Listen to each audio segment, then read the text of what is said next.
ओम श्री गणेशाय नमः। ओम श्री रामायण पाठ आरंभ। ओम श्री सीतारामचंद्राभ्याम नमः। ओम हे भोलनाथ माता पार्वती, ओम हे माँ दुर्गा, ओम हे श्री सीताराम जी, ओम हे हनुमान जी। मैं आपका स्मरण करते हुए श्री रामायण का पाठ आरंभ करती हूँ। आशीर्वाद दें। ओम हे हनुमान जी, आपको मेरा ओम जय सीताराम जी की राम राम जी। ओम चौथा सर्ग।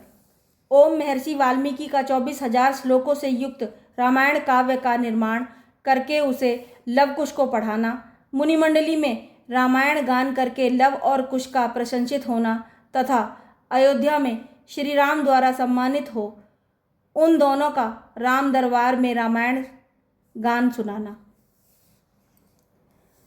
तथा उन दोनों का राम दरबार में रामायण गान सुनाना। ओम श्री रामचंद्र जी ने जब वन से लौटकर राज्य का शासन अपने हाथ में ले लिया, उसके बाद भगवान वाल्मीकि मुनि ने उनके संपूर्ण चरित्र के आधार पर विचित्र पद और अर्थ से युक्त रामायण काव्य का निर्माण किया। इसमें महर्षि ने 24,000 श्लोक, 500 सर्ग तथा उत्तर सहित 7 कांडों का प्रतिपादन किया है। भविष्य तथा उत्तरकांड सहित समस्त रामायण पूर्ण कर लेने के पश्चात सामर्थ्यशाली महाज्ञानी महर्षि ने सोचा कि कौन ऐसा शक्तिशाली पुरुष होगा जो इस महाकाव्य को पढ़कर जन समुदाय में सुना सके। शुद्ध अंतःकरण वाले उन महर्षि के इस प्रकार विचार करते ही मुनिवेश में रहने वाले राजकुमार कुश और लव ने आकर उनके चरणों में प्रणाम किया। राजकुमार कुश और लव दोनों भाई धर्म के ज्ञाता और यशस्वी थे। उनका स्वर बड़ा ही मधुर था। वे मुनि के आश्रम पर ही रहते थे। उनकी धारणा शक्ति अद्भुत थी और वे दोनों ही वेदों में पारंगत हो चुके थे। भगवान वाल्मीकि जी ने उनकी ओर देखा और उन्हें सुयोग्य समझकर उत्तम व्रत का पालन करने वाले उन महर्षि ने वेदार्थ का विस्तार से ज्ञान कराने के लिए उन्हें सीता के चरित्र से युक्त संपूर्ण रामायण नामक महाकाव्य का, जिसका दूसरा नाम पौलस्त्य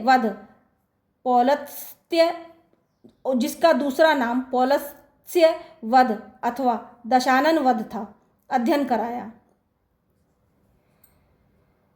वह महाकाव्य पढ़ने और गाने में भी मधुर, द्रुत, मध्य और विलंबित, इन तीनों गतियों से अन्वित, षडज आदि 7 स्वरों से युक्त, वीणा बजाकर स्वर और ताल के साथ गाने योग्य तथा श्रृंगार, करुण, हास्य, रौद्र, भयानक तथा वीर आदि सभी रसों से अनुप्राणित था।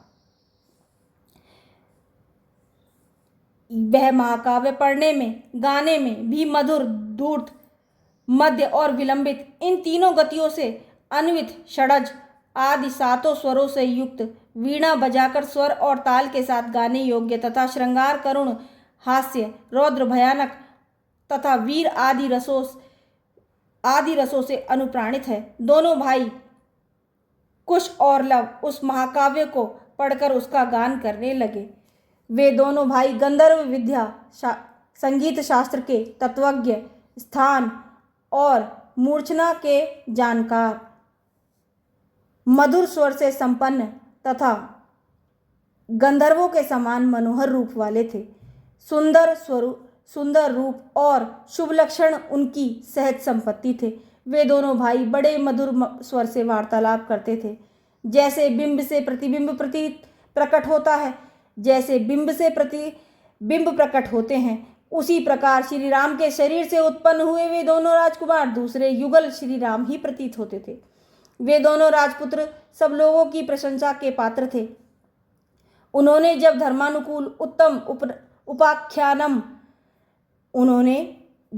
उस धर्मानुकूल उत्तम उपाख्यानमय संपूर्ण महाकाव्य को जिह्वाग्र कर लिया था और जब कभी ऋषियों, ब्राह्मणों तथा साधुओं का समागम होता था, उस समय उनके बीच में बैठकर वे दोनों तत्वज्ञ बालक एकाग्रचित हो रामायण का गान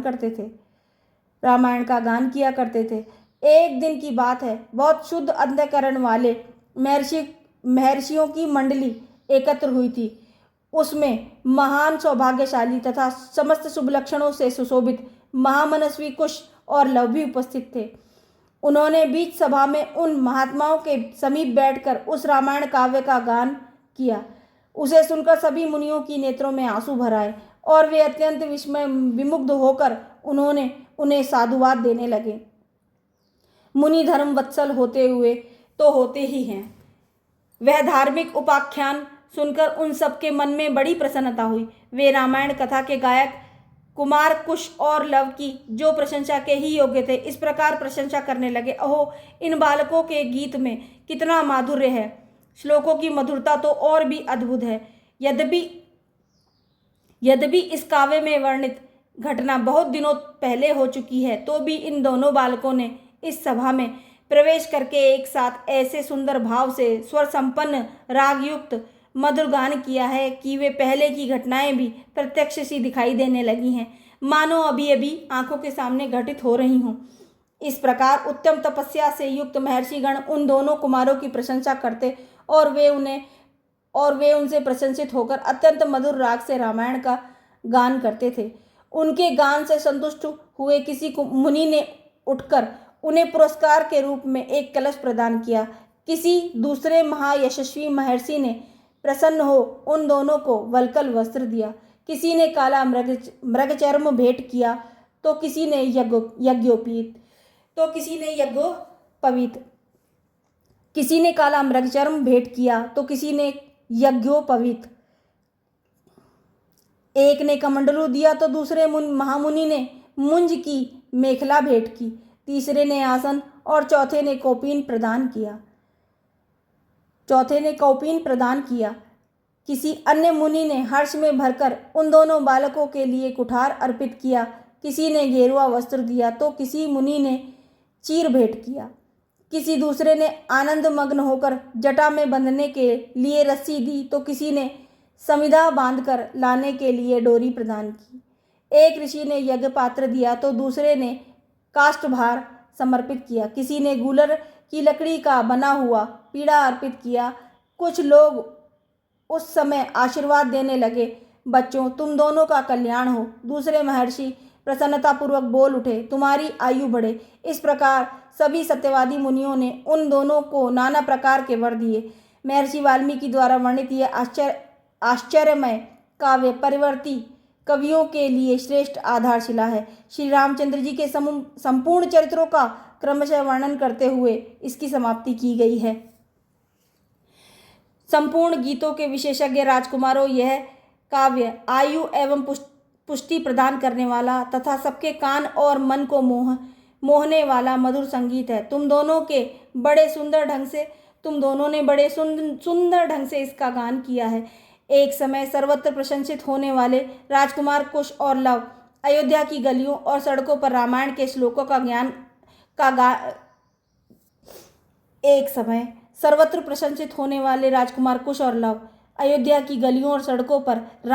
श्लोकों का गान करते हुए विचर रहे थे। इसी समय उनके ऊपर भरत के बड़े भाई श्री राम की दृष्टि पड़ी। उन्होंने उन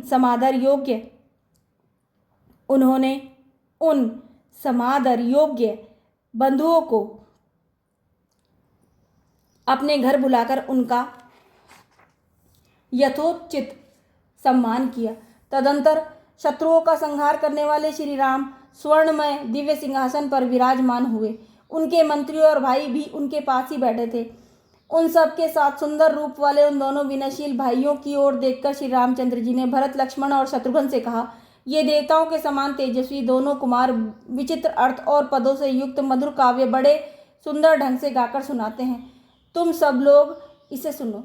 यों कहकर उन्होंने उन दोनों भाइयों को गाने की आज्ञा दी। आज्ञा पाकर वे दोनों भाई वीणा की लय के साथ अपने मन के अनुकूल तार उच्च एवं मधुर स्वर में राग अलापते हुए रामायण काव्य का गान करने लगे। उनका उच्चारण इतना स्पष्ट था कि सुनते ही अर्थ का बोध हो जाता था। उनका गान सुनकर श्रोताओं के समस्त अंगों में हर्ष जनित रोमांच हो आया तथा उन सबके मन में और आत्मा में आनंद की तरंगें उठने लगी। उस जनसभा में होने वाला वह गान सबकी श्रवणेंद्रियों को अत्यंत सुखद प्रतीत होता था। उस समय श्री राम ने अपने भाइयों का ध्यान आकृष्ट करते हुए ये दोनों मुनि कुमार होकर भी राजोचित लक्षणों से संपन्न हैं। उस समय श्री राम ने अपने भाइयों का ध्यान आकृष्ट करते हुए कहा, ये दोनों मुनि कुमार होकर भी राजोचित लक्षणों से संपन्न हैं, संगीत में कुशल होने के साथ ही महान तपस्वी हैं। ये जिस चरित्र का प्रबंध काव्य का गान करते हैं वह शब्दार्थालंकार, उत्तम गुण एवं सुंदर रीति आदि से युक्त होने के कारण अत्यंत प्रभावशाली है, मेरे लिए भी अभ्युदय कारक है, ऐसा वृद्ध पुरुषों का कथन है। अतः तुम सब लोग ध्यान देकर इसे सुनो। तदंतर श्री राम की आज्ञा से प्रेरित हो वे दोनों भाई मार्ग विधान रीति से रामायण का गान करने लगे। सभा में बैठे हुए भगवान श्री राम भी धीरे धीरे उनका गान सुनने में तन्मय हो गए। इस प्रकार श्री वाल्मीकि निर्मित आर्ष रामायण आदि काव्य के बालकांड का चौथा सर्ग पूरा हुआ। यहाँ स्थान शब्द से यहाँ मद्र, मध्यम और तार रूप त्रिविध स्वरों की उत्पत्ति का स्थान बताया गया है। हृदय की ग्रंथि से ऊपर और कपोल फलक से नीचे जो प्राणों के संचार का स्थान है उसी को स्थान कहते हैं। उसके 3 भेद हैं, हृदय, कंठ और सिर। उसके पुनः 3 भेद होते हैं, मंद्र, मध्य और तार, जैसा कि शांडिल्य का वचन है। ओम यदुर्धर्व्यम हृदय ग्रंथेः कपोल फलकादः प्राण संचार स्थानमित्यभिधीयते। उरः कंठः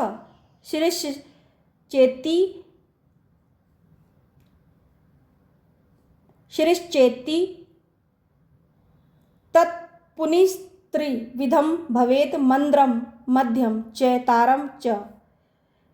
जहाँ स्वर पूर्ण होते हैं उसी स्थान को मूर्छना कहते हैं, जैसा कि कहा गया है।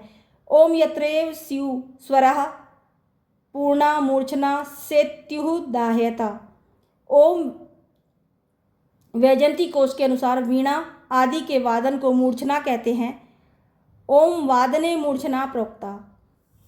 ओम जय श्री सीताराम जी की जय, श्री सीताराम जी की जय, श्री गौरी शंकर जी की राम राम जी।